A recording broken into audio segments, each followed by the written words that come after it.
So, game 2 of round 8 here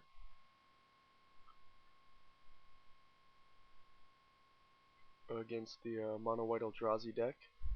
Hand's pretty slow but pretty great.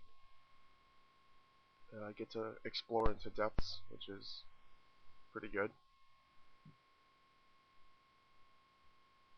I hit Forest, Mindspring, so I'm gonna draw that Mindspring and then obviously shuffle my deck.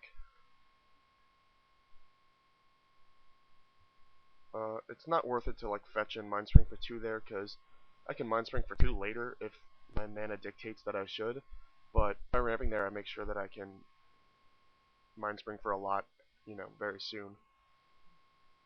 He plays the white Divination. Card's pretty good.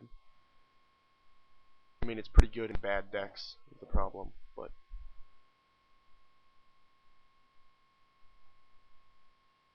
yeah, so I Mindspring for 4 there and hit pretty much nothing, but even though like the cards that I hit were mediocre, being up 4 cards is just so good. Like, he plays a World Queller, and I mean, I'm not really afraid of this. Like, junk rare, I bounce it with Jace, and Pilgrim's Eye is gonna hit it.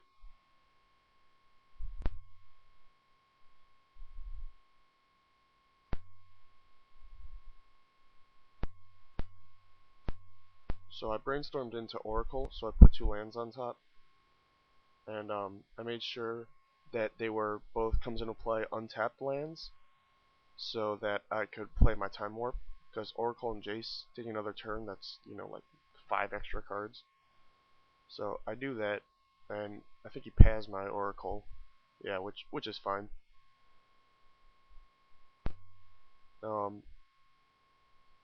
It doesn't make sense to just brainstorm with this Jace, because then World Queller just eats it.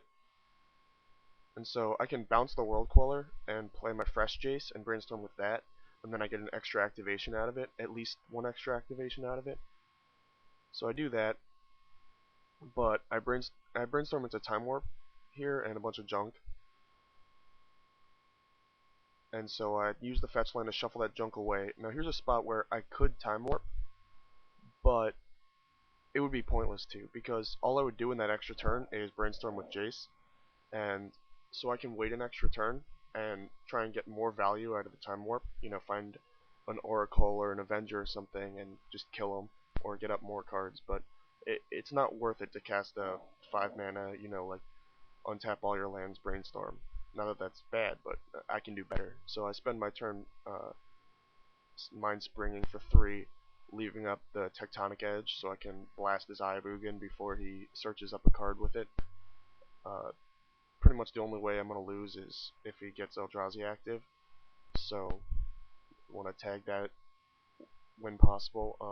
The only card that would help him, that would make it better for me to hit the Temple than the Eye, is if he had, say, a Martial Coup. But at this point, I'm not afraid of Martial Coup.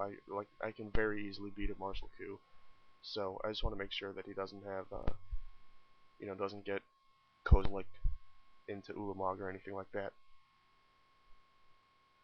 He makes it all dust, which is fine. Here, I'm short mana of just Avengering and Time Warping, and I'm not going to play Avenger and pass the turn because he can Wrath or whatever, All His Dust. So I play the Oracle and I spike some lands, and I play another Oracle, and I don't crack the fetch there to like look for another land for the Oracle because I want Deprive in my hand.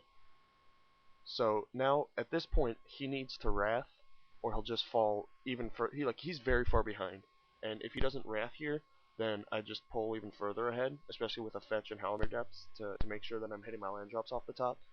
So he has to Wrath, and then if he Wraths, I just kill him, which he ends up doing. And it's kind enough to tap out, so I don't have to worry about having to deprive a Path to Exile and hoping he doesn't have a second, or third rather, since he already played one. But he's kind enough to tap out, so I didn't have to worry about that. Take an extra turn, and he's dead. So that's how I ended up 6-2. I ended up getting like 18th place or whatever, because these tournaments are giant jokes. without intentional draws, the math gets really mucky and stupid. Like the last one I played in was the first one I played in this with this deck. I also went 6-2 and got 12th, and the guy who got 8th on tiebreakers was also X-2, and so was the guy who got 22nd. So, like, to go from 8th to 22nd just based on tiebreakers, intentional draws really need to be on Magic Online, because the way the numbers are set up for the tournaments, like, it's so much more likely to have cleaner cuts and not, screw people out who should have made top 8 having intentional draws. But yeah, so that was the video. I'm not LSV, but hopefully you enjoyed them anyway. Let me know what you think about them. If public opinion is that they're awesome, then I'll substitute an article for some videos every once in a while. But if nobody likes them, no reason to do that. Just thought I'd try something new. And yeah, if you want to comment, go on the forums of my article on StarCityGames.com. Commenting on YouTube, the YouTube videos themselves, I'm never going to check that. So, yeah, thanks for watching.